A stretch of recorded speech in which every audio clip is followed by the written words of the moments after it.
to Watch is an intimate look into the lives of prominent and influential women leaders from around the world and the challenges they faced on their journey.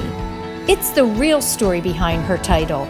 Join us every week to hear more stories about women from around the world and in your own communities at womentowatch.net.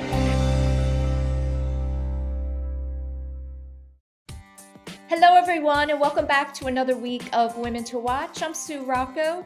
Thanks so much for being with me this week. Joining me in just a moment will be Kimberly Lee Minor, and Kimberly is the CEO of the Women of Color Retail Alliance. As always, a quick reminder to stay with us during the breaks where you'll hear from our watch team of corporate partners. And we'd love for you to follow us on YouTube at W2W Media. That's W Media, where you can watch the show. And now I'm very excited and honored to welcome to the show, Kimberly Lee Minor. Welcome to the show. Well, thank you, Sue. Thank you. Thank you for having me. It's wonderful to have you. And just so our viewers know, you're from the Philadelphia area, a town I know very well, Conshohocken.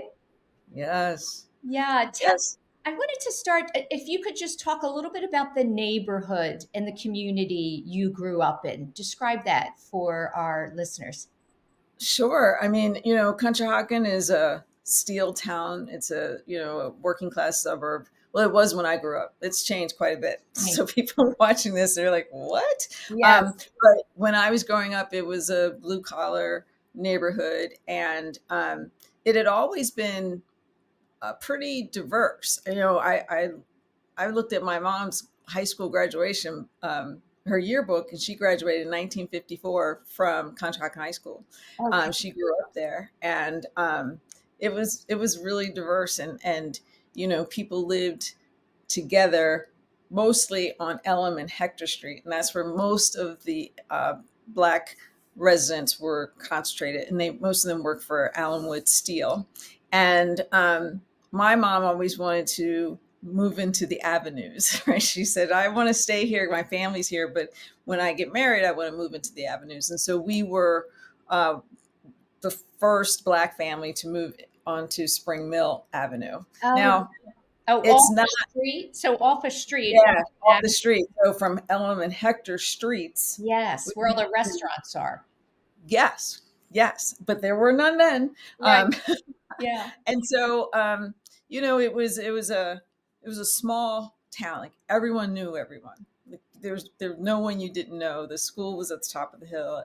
There were several churches, but everyone knew everyone. And so you grew up kind of like this big extended family.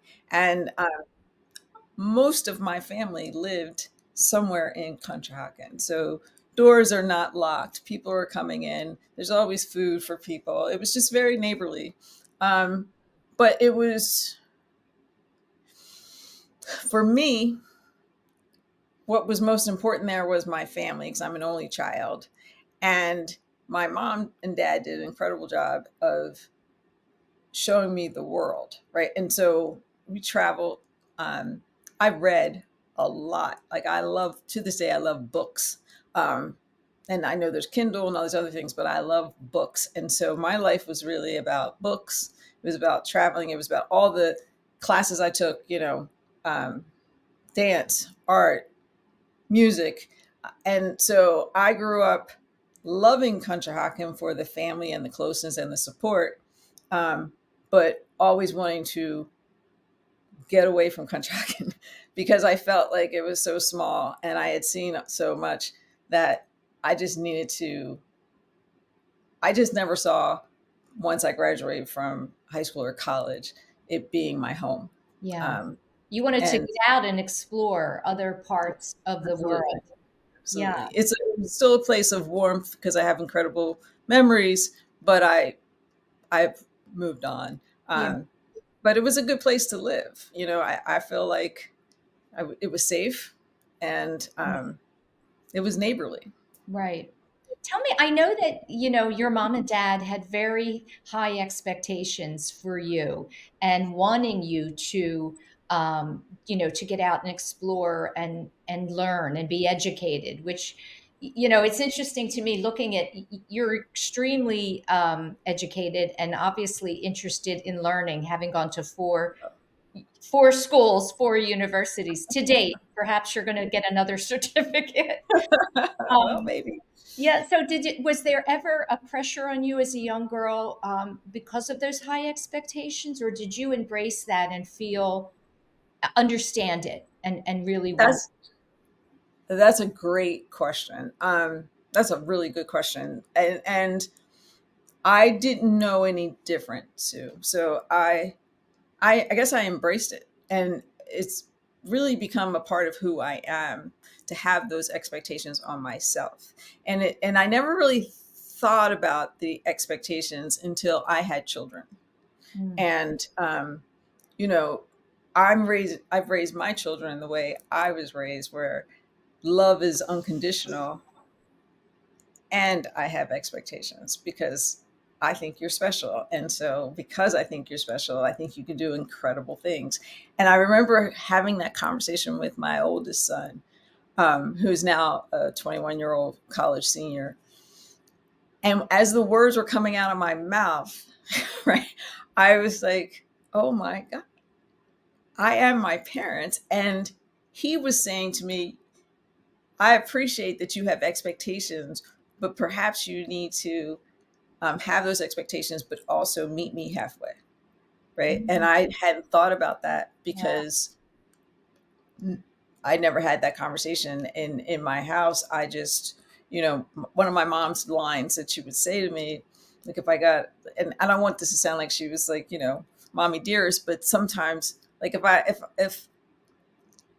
I got a B or a C, right, which didn't happen very frequently, but she would say, okay, well, anyone could do that. So I don't think it was your best. Mm. Anyone could do that. Right. And so that's in my head. I Yeah. don't want to be anyone. I have to be better. But it wasn't until I had that conversation with my son that I realized that the expectations that I have for myself were formed as a result of the expectations my parents had. But I Mhm. didn't even think about those expectations as being something that was outside of myself. I just thought that was part of it. Yes. So That's great so, question. yeah, it's so interesting because I think there's a fine line. You certainly don't, you want to encourage your child, right, to reach their full potential without placing your who they should be, That's right. what they should do. I think it's a difficult fine line for parents. Um, It is yeah. because, in addition to, like, for people like me who think you should be able to try everything, like the world is big, and my expectation is that you're going to want to learn about the world, and so you're going to do your best. You're going to question. Curiosity is one of the most important parts of being alive to me, and to be a leader and to I think, really be of the world, you should constantly, like, you should be a lifelong learner, right? And that's something I have given to my children. Um, and they've seen it. It's not like I'm telling them what to do. They've seen it. This is how mom lives her life. Mm. Yes. But the flip side of that can often be the fears that we have as adults. We bring those fears also, and then we limit what our children can do because we're leading them, or we're raising them with the fears that we have. And Mm. that's something that I think we don't talk about enough, but it's, if you saw my TEDx, I tell people I have this irrational lack of fear, right? Because of all the things that have happened in my life, and I still wake up. And so, you bring that to the table as well. And it's I think, and I also think young people watch us. They might not always listen to us, but they watch us. Mm. And that's even more important, how you live. Yeah. And what a fine example for your boys. You have boys watching their mother, continue to be a lifelong learner and be successful. I'm sure, sometimes you don't even need to say things to them. They're, as you said, they're watching. They're watching. They're watching. Tell me about the relationship you have with your grandmother. So This goes all the way back to when I was born. So when my mom was pregnant with me, my my dad was in Japan because he was still in the service. They got married, and then he was in service and he had to go back. And so my mom had moved in with her parents in preparation for my birth, and when I came, my grandmother was there, and then my mom went back to work, and I was always with my grandmother. And then I think I was like 2 or 3, and my mom and dad bought the house, and we had moved in. And I wouldn't sleep. I had no interest in that because I wanted to be with my grandmother. Like my grandmother was my person. And the relationship that we had was based on so much. So my grandmother taught me to read, right? At two, I was reading, and she taught me how to read with newspapers. Like, she read the newspaper every day. So I would sit and I would emulate her. I wasn't allowed to have coffee. She had coffee. She's like, you cannot have coffee, but you can have milk or juice, right? So but I had to have it in a coffee cup. And well, we would learn. She would teach me how to read. And then as I got a little older, my grandparents were from South Carolina, and they still had family, obviously there. My grandmother's family was a little different station than my grandfather's family.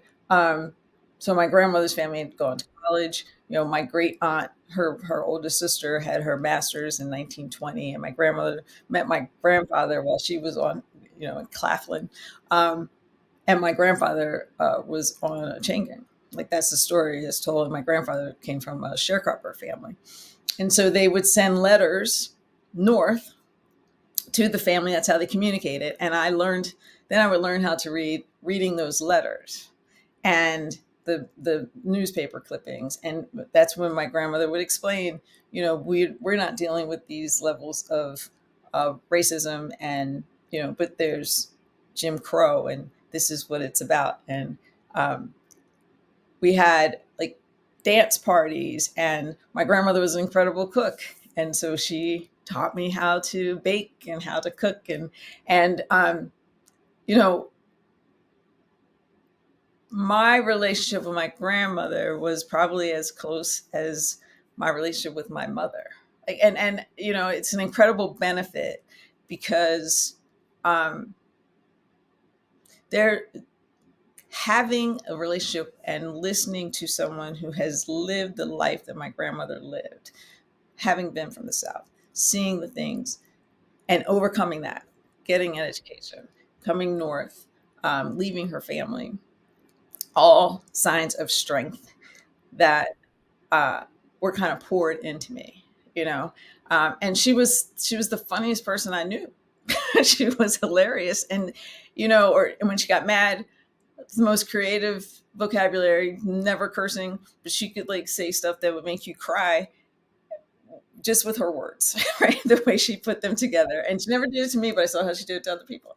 But that was the first real relationship I had. Even though my mother was there, my grandmother was my person. She was my person. Yeah. Well, Um, they're the ones that are there. They're not necessarily disciplining you. They're more there oh, with that unconditional love, um, and quietly teaching. oh yeah. And she was it was about quietly teaching, because if you did something wrong, you had to go sit on the chair. And this is before timeouts, but she had a chair in the living room, and you had to sit there, and you couldn't move, you couldn't say anything, and you just had to sit. Right, and be Maybe totally quiet. she invented timeouts. Um, so I wanted you originally you went to school, you went to Temple to study television and radio and film. Um, Yes, that's what my degree is in: yeah, radio, television, and film. right. And somewhere, well, first let me ask you, what were your aspirations then? Did you want to be a journalist? Did you want to be on the other side of the camera? What were your thoughts at that time? Oh no, I wanted to be on in front of the camera. I wanted to be Oprah. I wanted to tell stories, and I wanted to tell stories, and I also wanted to tell other people's stories. I I love storytelling, and I love meeting new people and having learning about them. And that's what I wanted to do. Mhm. It was all about storytelling. Yeah. But I And then wanted to be on the front. yeah, and then at what point, where was there a moment where you changed that direction?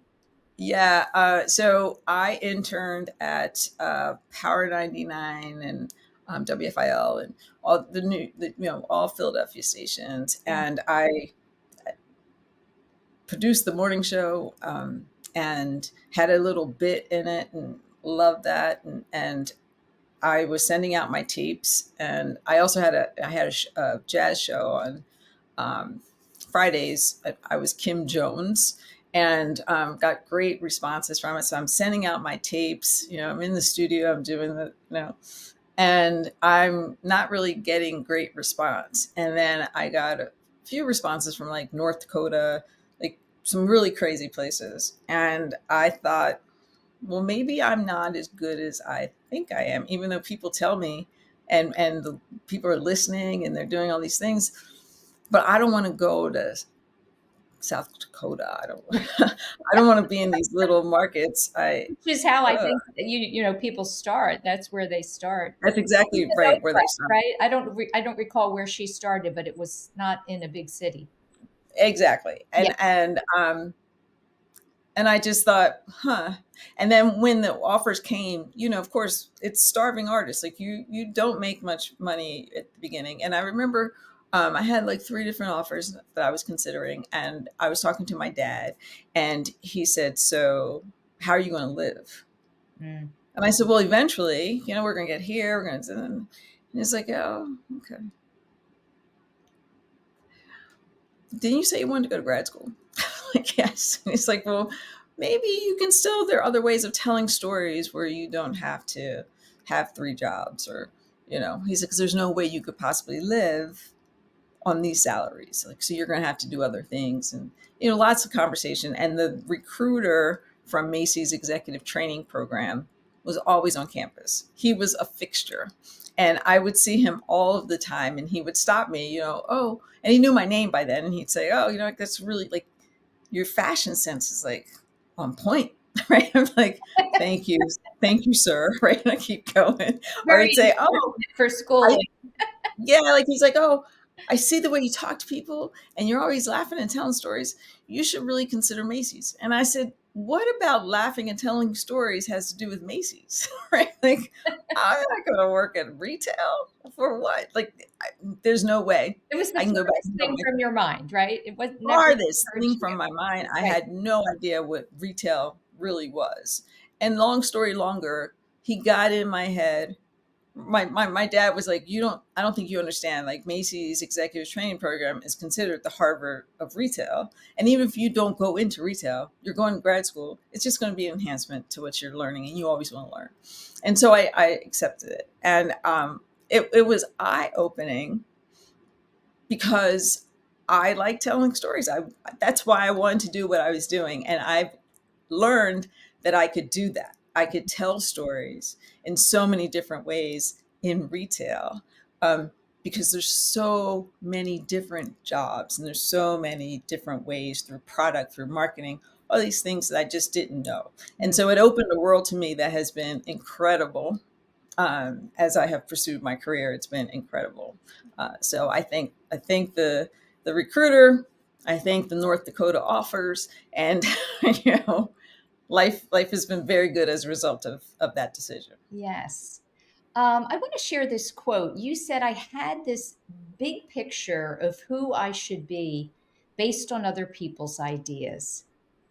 Um, when did you awaken to that understanding and begin to live your life based on your own ideas of who you should be?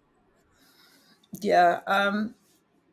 Well, because of my family is like, they wanted me to be a doctor. They wanted me to be like all these things. As a matter of fact, funny story, when my now husband, who wasn't my husband at the time, came to meet my family, my great aunt was there, and she said to him, "Oh, so you're an attorney?" And he said, "Yes, ma'am." And she said, "This one over here, she could be a doctor, but she wants to make dresses, right?" And so I said, wait a minute. I've never made a dress in my life. And so she said, what do you mean? You work in, and I said, I'm the vice president of merchandising for a company. I don't make dresses. And honestly, even when I was going through my path in retail, I think part of my drive was, okay, they want me to be these things. I'm just going to be the best over here. And I'm going to prove to them that I can do other things than what they think, because their worlds are smaller than mine and they don't know what the potential is, right? And not in a bad way. But I think that's where it was like, as I was going through my career, and I think it was like my third or fourth promotion, and I was like, I'm good at this. And I don't have to fit in other people's boxes. I'm good at this, and I'm going to make this is the right path. That's one of the greatest lessons to learn, I think, is to have the courage to go away from what people are saying over here about who you are and what you're meant to do. We're going to go into our first break. And when we come back, I want to talk about a little bit about the TED Talk and how you describe changing the perspective of failure and how you came up with a different way to look at that. I think it's really important. Stay with us. We'll go into a break and hear from our sponsors, and we'll be back with Kimberly Lee Minor, the CEO of Women of Color Retail Alliance. We'll be right back.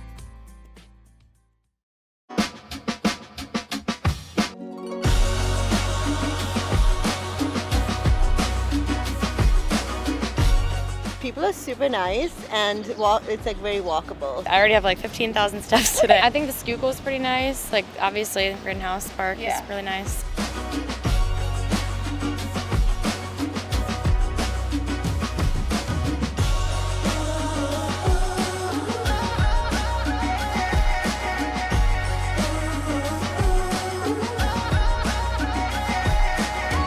Philly has some of the best food ever. Definitely Badia.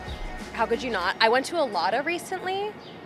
Fantastic. Philadelphia has always been a great scene for food. We've always had great Italian food. There's great Mexican food. If you go to West Philly, there's a ton of like Indian and Ethiopian. There's all kinds.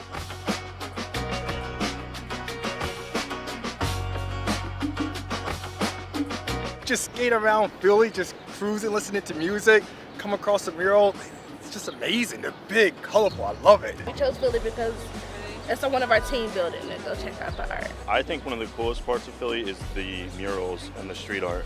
And I don't think it's something you should necessarily like go out and look for, but something that you should find on your own.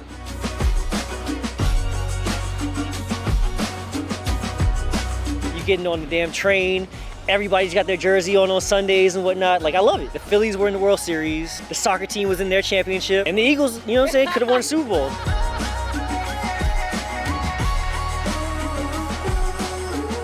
So if New York and Philly were at a party, New York would be the one that would need to be the center of attention. And they're going to make sure that everybody's taking shots with them. Philly's going to go with it, and they're going to have a great time, and they're going to be like the hype man, but they're actually going to last a little bit longer because they're going to go like harder, nitty grittier.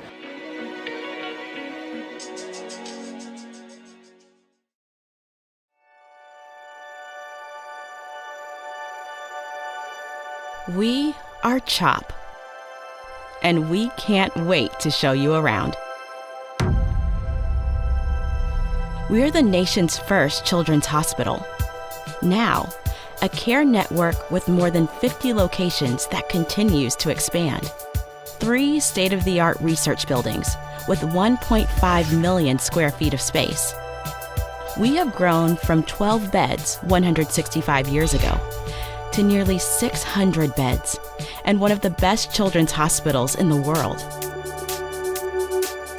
We have a level 1 trauma center, 11 floors of patient units, more than 20 operating rooms, first of its kind delivery unit for babies with birth defects, a separate cardiac operative and catheterization suite, and places to learn, like our internationally recognized simulation center. We have trained generations of leaders in the field of pediatrics, We are world leaders in medicine, surgery, and science. One of the top recipients in NIH funding for pediatric research. In this building, pioneers in CAR T therapy, mitochondrial disease, brain tumors, hyperinsulinism, and other rare diseases. Here, groundbreaking work in fetal surgery, genetics and genomics, and neurology. In our newest building, leaders in social determinants of health, clinical informatics and epidemiology, autism, trauma and injury prevention. Our patients come from every state and 115 countries.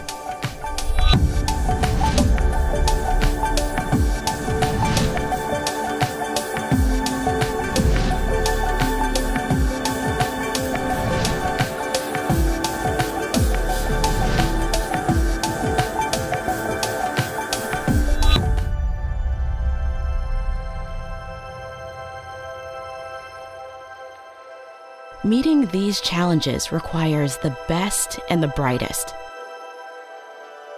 We are passionate about pediatrics.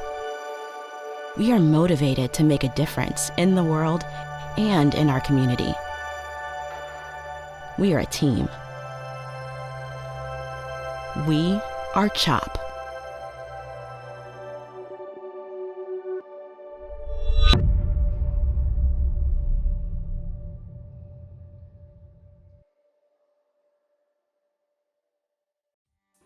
Welcome back to the show. I'm speaking with Kimberly Lee Minor today, and Kimberly is the CEO of the Women of Color Alliance, which, by the way, Kimberly, you are the founder as well. Am I right? You started this? Well, I'm a co-founder. Okay. Yeah, a group of us came together. There were four of us who came together.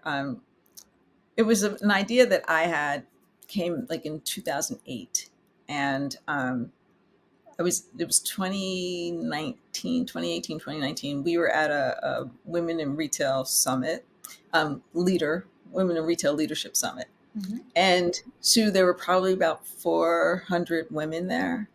And all of the women of color fit at a table with a couple of chairs open.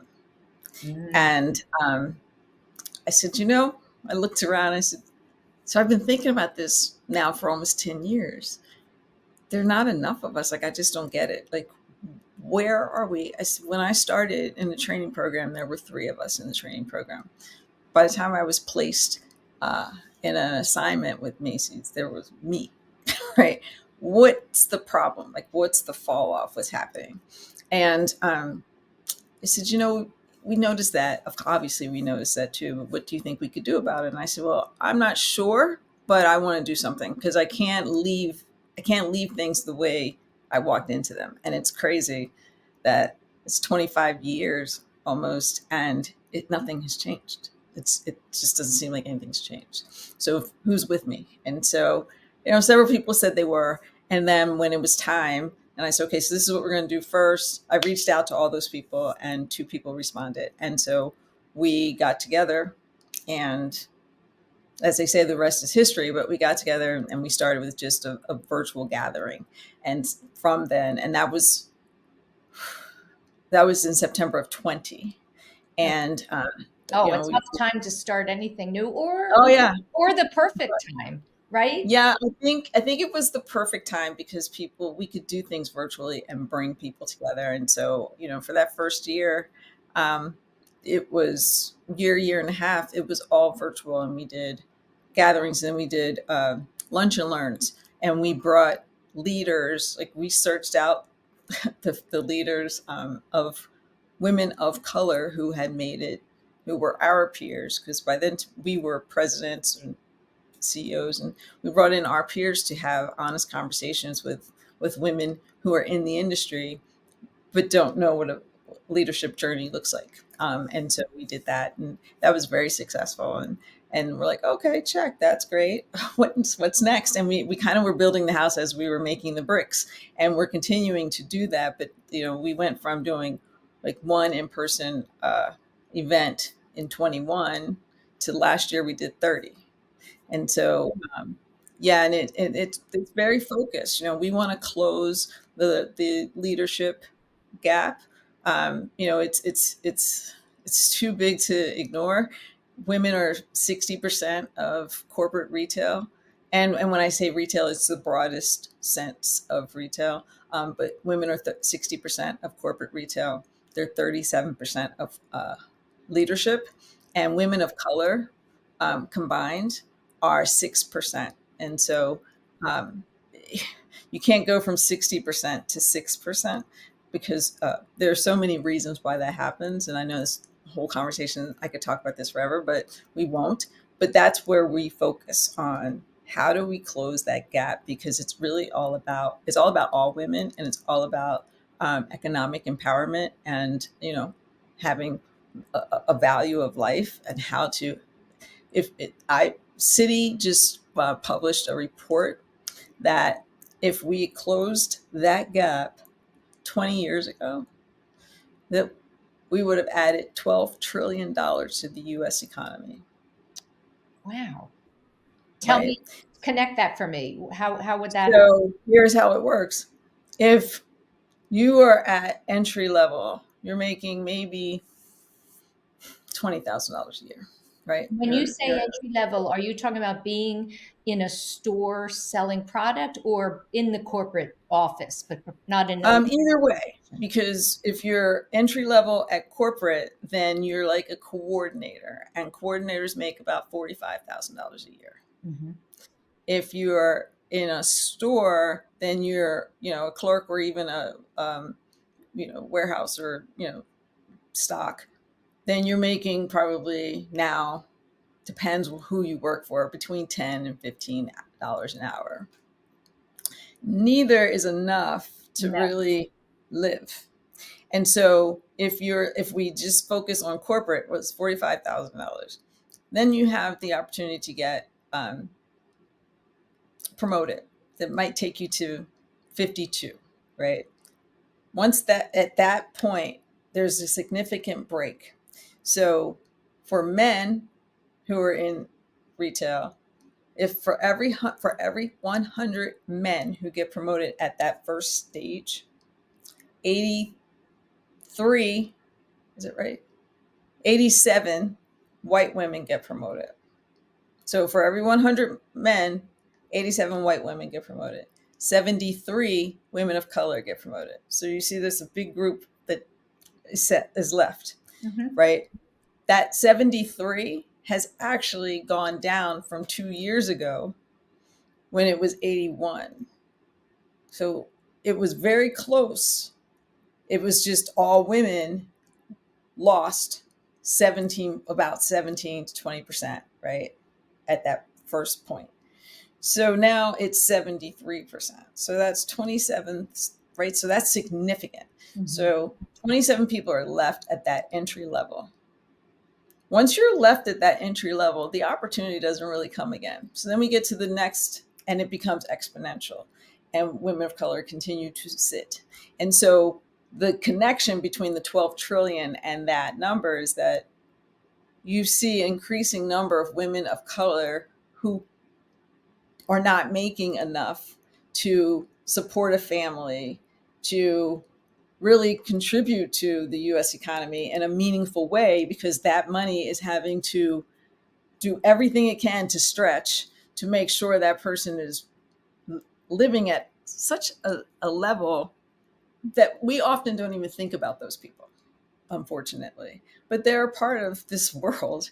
And if they got in the door, they had the acumen or whatever it took to get in there. But for some reason, once they've gotten there, that, sponsorship, additional training, access, and exposure just doesn't seem to happen. And it's a large enough number that concentrated over the years, once you get to a vice president, they're 6 or 7% of that population, and then you get to senior vice president, and it goes down from there. And so that's what we focus on. Like, okay, once you've gotten in there, we want to help you. So we have training programs. It's about networking. It's about who do you know? We should know each other. It's about engaging with the leadership of the brands. We have C-suite dinners where we're asking tough questions and getting really honest answers so we can then help them with their cultures, as well as helping the emerging leaders and those women get into the pipeline. It's not an easy task, but it's necessary because retail touches everyone, so it should be reflective of the consumer.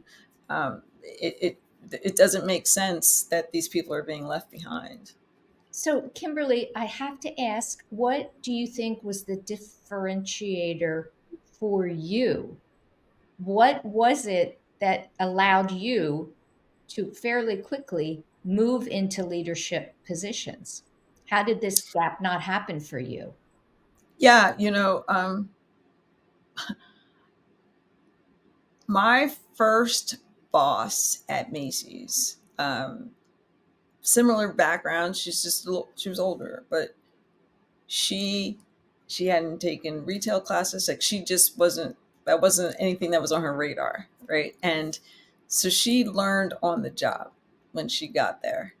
And I have always been someone who asked a lot of questions. I remember my dad would say, okay, you've hit your limit. Take a break. I can relate to that. I can relate to that. Right. And I think I ask way too many questions. Yeah, but I mean, we're That's why I curious. love this job. Yes, exactly. And that's exactly why I wanted to have that job. But so she, I asked a lot of questions and she liked that. She was like, okay, so yeah, I don't know. Let's find out together. And so I think because I was curious and I think I'm a fun person to be around. But she saw that I was curious and I was smart. I was really, I understood what it took to drive a business. So it made her look good. And she enjoyed the fact that she was learning alongside me. And she was a great manager and leader in that she never suppressed. She was always like, okay, well, let's try this. Let's do this. And I think if that is my first experience, then I'm like, oh, okay, this is good. I can show up as myself. And so the next promotion, it was the same. And then when I moved on to Express, I just had this, like, I don't know, I just wanted to know more, and I would try things and I learned how to do tests, and it was always about the work. It was, and I think what happened was because it was about the work and I wasn't afraid to work hard and I didn't think about it. I just would do things and I would ask questions. And as a result, I got very good at what I was doing and the results spoke for themselves. The importance of curiosity. Yeah, Show exactly. interest, right? So you're showing interest. Right. And people appreciate that. Right. Yeah. And then I had enough successes that those successes could speak for me professionally. Mm-hmm. But it was, I also carried with me and my mom and dad taught me this too. Like, okay, Kimberly, in order for you to be in the rooms that we know you want to be in, you're going to have to be twice as good to be considered on par. And if you want to excel, you're going to have to work 3 times as hard. And that's true. Unfortunately, they were absolutely true. And I walked in knowing that, and I was willing to do that. And it became who I was. Like, I was willing to work those crazy 8-hour weeks, and I was looking for the spaces, the gaps, what can I do? Why is that not working? How can I fix that? What businesses aren't we in that we need to be in? And so those are the things that started to represent who I was in the professional space. And I think that's what propelled me forward. And I was actually at a pretty senior level very early, and then continued. But I'm not saying that everyone is not willing to do that, but not everyone is willing to do that, or even knows that that's what it takes, unfortunately, for women of color to stand out, right? And it's not right. It's absolutely not right. We should be able to excel just as our peers. We shouldn't have to do 3 or 4 jobs to their one to be seen. Unfortunately, the industry is still there. Yeah. And that's the work that we need to do. That's the advocacy we need to do to change that, because no one should have to work that hard to get the same recognition or just to get some recognition. But that's what I did. And that's how, So that's, when you're having these conversations with members of the alliance, how important is belief in oneself, belief in your own abilities, in addition to that curiosity? Is that, do they have to go hand in hand? In other words, no, they're no? crucial. Oh, Yes, okay. it's Yeah. crucial. It's Right. crucial because there's no way you can be in these high pressured environments and you see other people are leapfrogging and you're stuck, and you have to have that feeling, because it's very easy.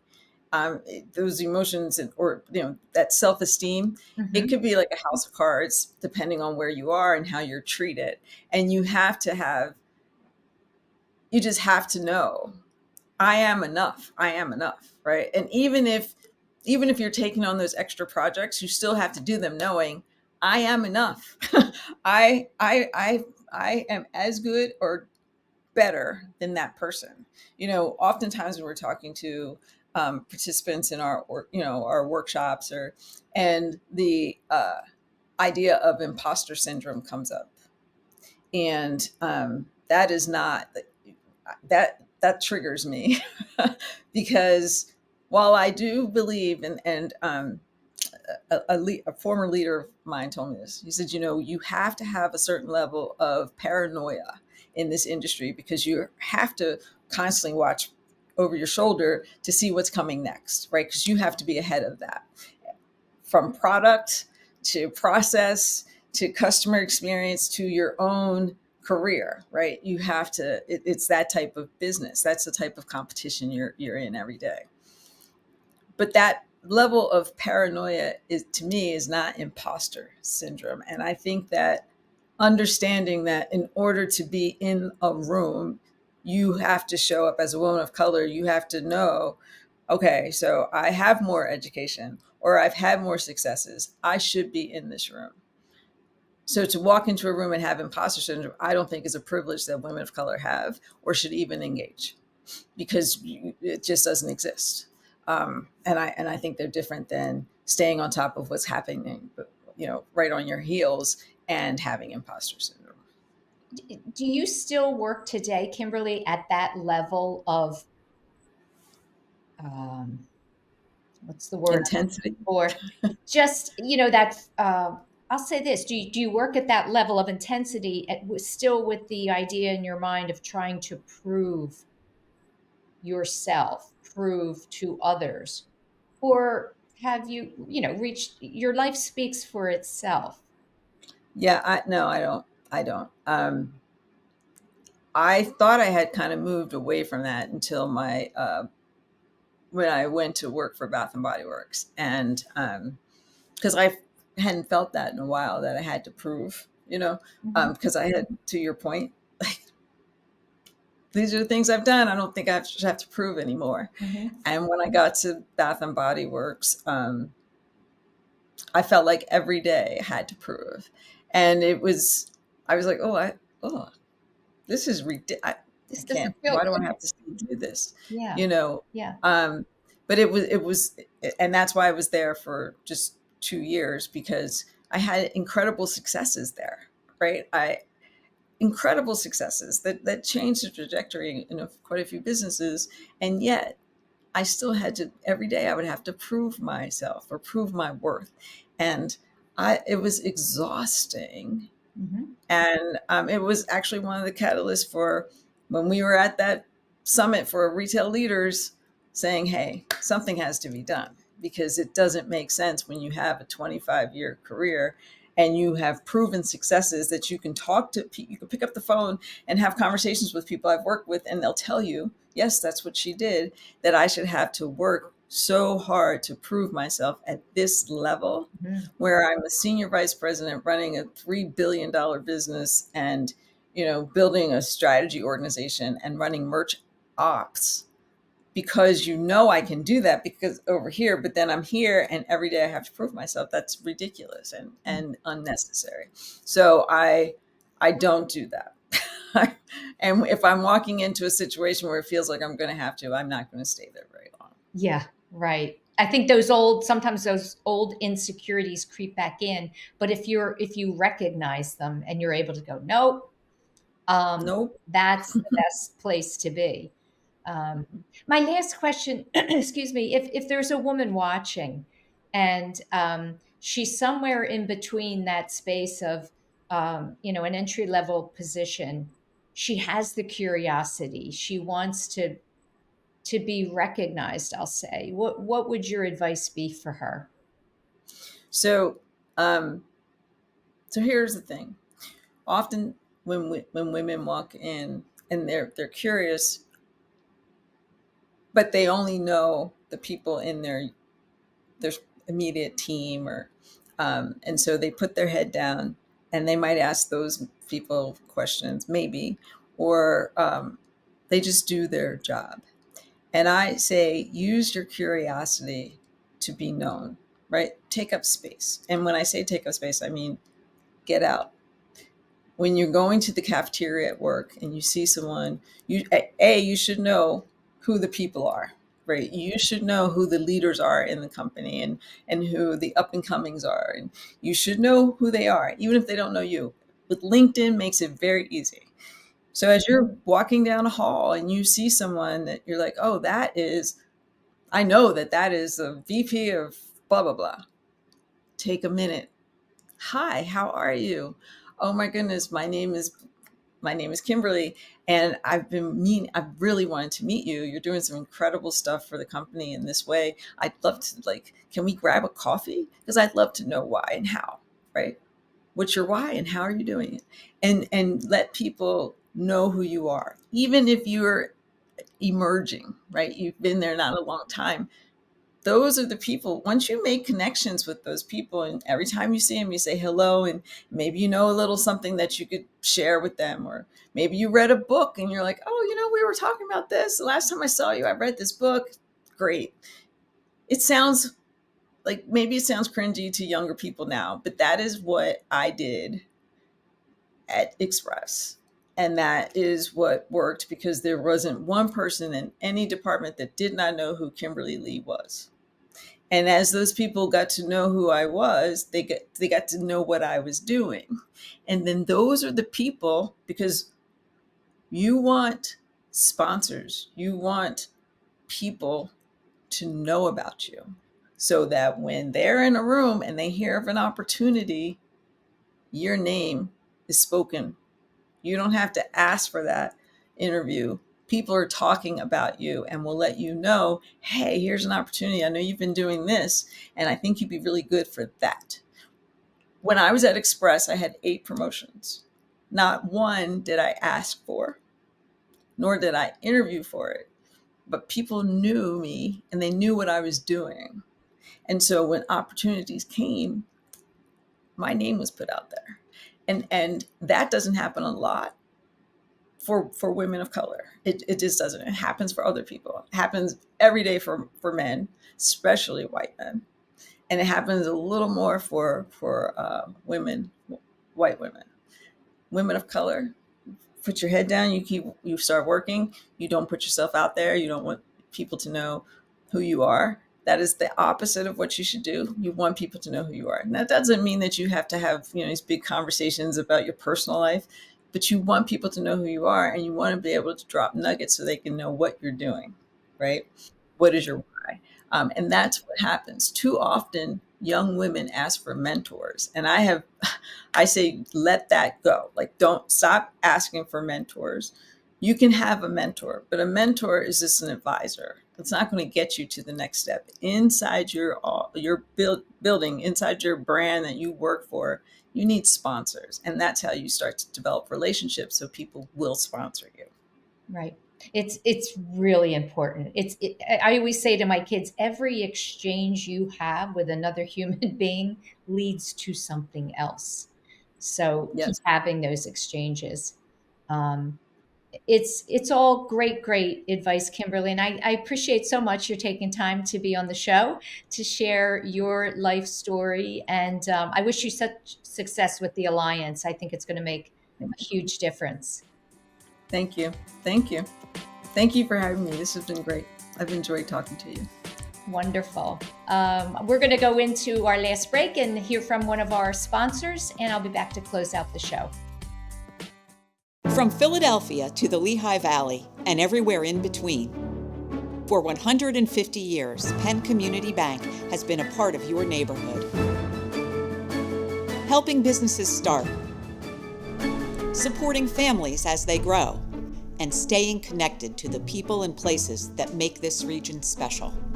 It's who we are and where we're from. Penn Community Bank. Here we are, and here we grow.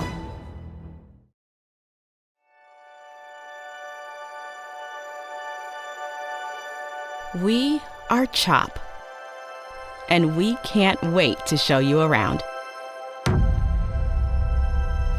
We're the nation's first children's hospital.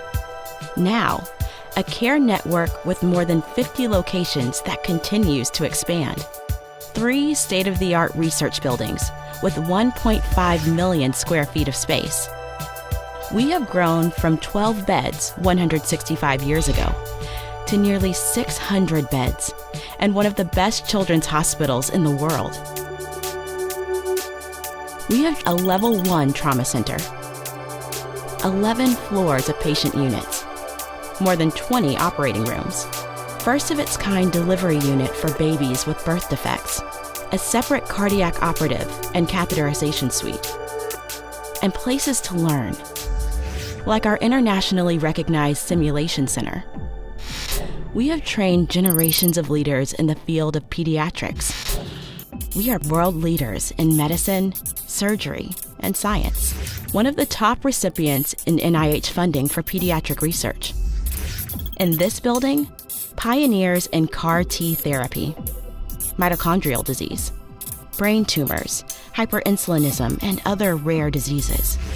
Here, groundbreaking work in fetal surgery, genetics and genomics, and neurology. In our newest building, leaders in social determinants of health, clinical informatics and epidemiology, autism, trauma and injury prevention. Our patients come from every state and 115 countries.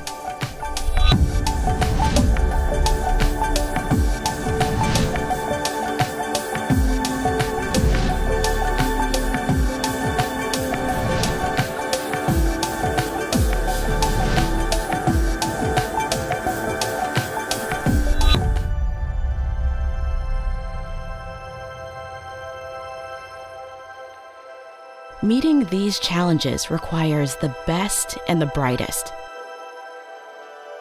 We are passionate about pediatrics. We are motivated to make a difference in the world and in our community. We are a team. We are CHOP.